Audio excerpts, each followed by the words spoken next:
In 1913, two concrete dams were built on the Elwha River in Washington state. They were considered engineering achievement symbols of industrial progress, supplying electricity to local industries and communities in the Pacific Northwest. For nearly a century, they did exactly what they were designed to do. They also did something nobody fully accounted for. They blocked one of the most important salmon migration routes in the entire Pacific Northwest. Over the following decades, a salmon population that had once sent 400,000 fish upstream every year collapsed to fewer than 4,000 returning annually, a decline of more than 99%. In 2011, the United States began removing both dams entirely, not repairing them, not upgrading them, demolishing them concrete section by concrete section in what became the largest dam removal project in recorded history, at a total cost of approximately $324 million. Within 1 year of the first demolition, salmon were returning to sections of the upper river that had been physically unreachable for nearly a century. This is the story of how that happened, what it took to bring down dams this size safely, what the river did when they were gone, and what the whole thing says about the relationship between engineering infrastructure and the ecosystems it sits inside. The Elwha River runs approximately 72 kilometers from the Olympic Mountains down to the Strait of Juan de Fuca in Washington state. For thousands of years before any dam existed, it functioned as one of the Pacific Northwest's primary salmon corridors, a route used annually by multiple salmon species, navigating from the open Pacific back to their upstream spawning grounds. The two dams, the Elwha Dam, completed in 1913, and the Glines Canyon Dam, completed in 1927, changed that relationship permanently. The reservoirs created behind both structures formed complete physical barriers. Salmon returning from the ocean could reach the lower river, but could go no further. The upper 90% of the river's total length, the coldest, most productive spawning habitat, became inaccessible. The fish population began declining almost immediately, though the full extent took decades to become visible in the data. Simultaneously, a second problem was building up, literally. Every year, the Elwha carries sediment downstream from its headwaters in the Olympic Mountains. Sand, silt, fine gravel, organic material. Under natural conditions, that sediment travels the full length of the river and eventually reaches the coast, where it nourishes nearshore marine habitats. Behind the dams, it had nowhere to go. For nearly 100 years, it accumulated on the reservoir floors, building up layers that in some places reached 30 meters thick. By the early 2000s, both dams were aging past their designed operational lifespans. The cost of upgrading them to meet modern environmental and safety requirements had become extremely high. Managers ran the comparison: ongoing maintenance and upgrade costs versus full removal with river restoration. Removal won not just on economics, but on the recognition that the structures were now doing more harm than the electricity they generated was worth. The harder question was how to physically remove 2-century-old concrete structures without releasing a century's worth of trapped sediment all at once. Demolishing a dam is not the same as demolishing an ordinary structure. An ordinary demolition releases debris. A dam demolition, if done carelessly, releases tens of millions of cubic meters of water and decades of accumulated sediment, simultaneously the equivalent of a man-made flash flood through an ecosystem that has been stable, in its altered form, for a century. The sudden sediment pulse would bury downstream spawning gravels, suffocate aquatic insects under silt, and crash the oxygen levels that fish depend on. For the Elwha system, engineers chose a phased removal strategy, dismantling the dams incrementally rather than all at once, controlling the rate at which water and sediment were released downstream. Temporary access roads were built first, allowing heavy equipment to reach both dam sites. Construction crews then began removing the structures from the top down using rock breakers, hydraulic hammers, and carefully placed explosives to cut away concrete sections weighing dozens of tons each. Only a few meters of height were removed at a time, allowing reservoir water levels to drop gradually rather than suddenly. The logic behind the pacing was ecological. A gradual water level drop gives downstream environments time to adjust. Sediment that would otherwise move all at once in a catastrophic pulse, instead, enters the river system in stages that the current can transport and deposit progressively. Throughout the entire process, scientists monitored water turbidity, sediment transport rates, and fish population responses in real time, adjusting construction activities as the data came in. The Condit Dam removal on the White Salmon River in Washington, a separate project running alongside the Elwha work, faced a different version of the same problem. And engineers chose a dramatically different solution. The reservoir behind Condit Dam held millions of cubic meters of sediment on its floor layers, dozens of meters thick. Dredging it with heavy machinery was theoretically an option, but field studies showed that process would take as long as 10 years to complete, during which time sediment would be continuously released into the river, degrading water quality and damaging aquatic life throughout the extended removal period. Engineers designed what they called blow and go, working for months beneath the enormous pressure of the full reservoir suspended directly above them. Construction crews drilled a 4.5 meter wide drainage tunnel through the most reinforced section of the dam's foundation. The tunnel was excavated using specialized equipment designed for confined, high-pressure conditions, stopping only when the tunnel face was approximately 1 meter from the reservoir water itself. More than 300 kilograms of high-powered industrial explosives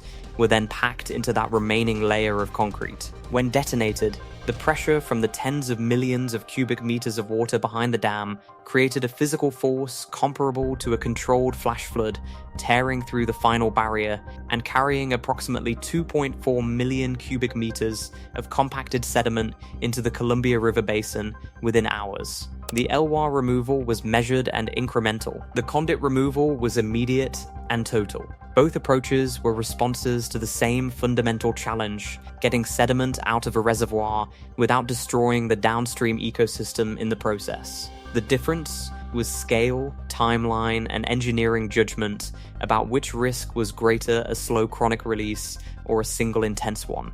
After both Elwha dams were demolished and their reservoirs drained, the river didn't immediately run clear. It ran brown. Sediment that had accumulated for nearly a century on the reservoir floors began moving. Large sections of mud cracked, collapsed, and were carried downstream by the newly flowing current. In some sections, the water became so turbid that the riverbed was invisible beneath the surface.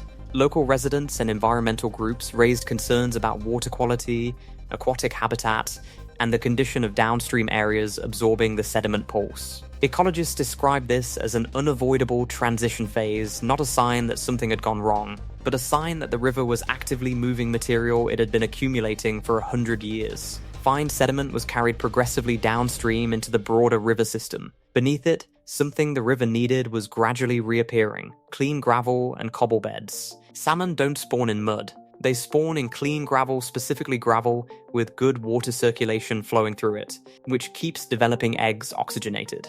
The gradual re-emergence of gravel beds in the Elwha's upper reaches was the critical physical signal that restoration was on track. Scientists monitoring the river recorded what happened next, with data that surprised even optimistic projections. By 2011, when demolition was underway, annual salmon returns to the Elwha had fallen to fewer than 4,000 fish down from a historical population estimated at 400,000 before the dams were built. Within 1 year of the first dam's removal, researchers recorded salmon returning to sections of the upper river that hadn't been accessible for nearly a century. The fish weren't introduced. Nobody stocked the upper river with hatchery fish to accelerate the process. Salmon that had been using the lower river found the passage open and followed their migratory instinct upstream, an instinct that had remained intact across generations of fish that had never been able to complete the full journey. Newly formed gravel bars in the previously blocked upper reaches quickly became active spawning habitat. Reds the Nest's female salmon excavating gravel to deposit eggs appeared in areas where no salmon had spawned in living memory. Today, more than 6,000 salmon return to spawn in the Elwha River each season. The population has not fully recovered to pre-dam levels, and ecologists don't expect full recovery for another generation or more. But the trajectory reversed, and it reversed faster than most projections had suggested was possible. If the speed of this recovery is surprising you, share this video. Because what the salmon are doing to the land around the river is the part most people will never think about. Salmon are not simply fish. They are a delivery mechanism for ocean nutrients into inland ecosystems. Adult salmon spend most of their lives in the open Pacific, accumulating nitrogen, phosphorus, and other nutrients in their bodies from the marine food web. When they return upstream to spawn and complete their life cycle, those nutrients are deposited through the decomposition of their bodies into the river and the land along its banks. Studies of riverside forests with active salmon populations consistently show stronger, greener growth compared to equivalent forests without salmon, the result of a steady input of marine-derived nutrients delivered annually by the fish themselves. In a river that had been blocked for a century, this nutrient cycle had also been interrupted. The upper Elwha had been running nutrient poor through its most productive habitat. The return of salmon is gradually restoring that cycle, fertilizing the riparian forest, supporting aquatic insect populations that form the base of the food web, and attracting the birds and mammals that feed on both the fish and the insects. Human support supplemented the natural recovery in the early years. Native plant species were seeded and planted across the exposed former reservoir floors areas that, when the water receded, were initially bare mud and gravel. Over time, that bare landscape greened over. What had been the scar of a demolished reservoir structure became, within a few years, recognizable as river valley vegetation. The Elwha success didn't settle the broader question of what to do with dams across the United States. On the lower Snake River in Idaho and Washington, 4 large dams sit in series generating electricity, supporting commercial navigation, supplying irrigation water, and playing an integral role in the regional economy. Snake River salmon populations have been in decline for decades, and fish passage systems installed at each dam haven't reversed that trend. The question of whether to remove the Snake River dams has been debated for years without resolution. The dams are functional infrastructure that communities and industries depend on in ways the Elwha dams weren't by the time they were removed. The economics and the politics are more complicated. The answer that worked on the Elwha doesn't automatically transfer to a river where the dams are still economically central rather than aging past their useful life. That complexity is part of what makes the Elwha case worth studying carefully. It wasn't a straightforward story of harmful infrastructure being removed. It was a specific situation, 2 aging dams whose upgrade costs exceeded their economic value, sitting on a river whose ecological damage was measurable and whose recovery potential was credible, where removal became the defensible choice. Over the past 2 decades, the United States has removed nearly 850 dams in total across the country. Not all of them were salmon rivers. Some were small structures on streams where the original purpose had long since lapsed. The Elwha removal is the largest and most documented, but the broader pattern is a gradual national reassessment of which dams still justify their presence and which ones have outlasted their purpose. The Elwha salmon don't know any of this. They know the passage is open, and they're using it. 400,000 fish before the dams, fewer than 4,000 at the lowest point, more than 6,000 returning now and rising. The river did not recover because of what was built. It recovered because of what was taken away.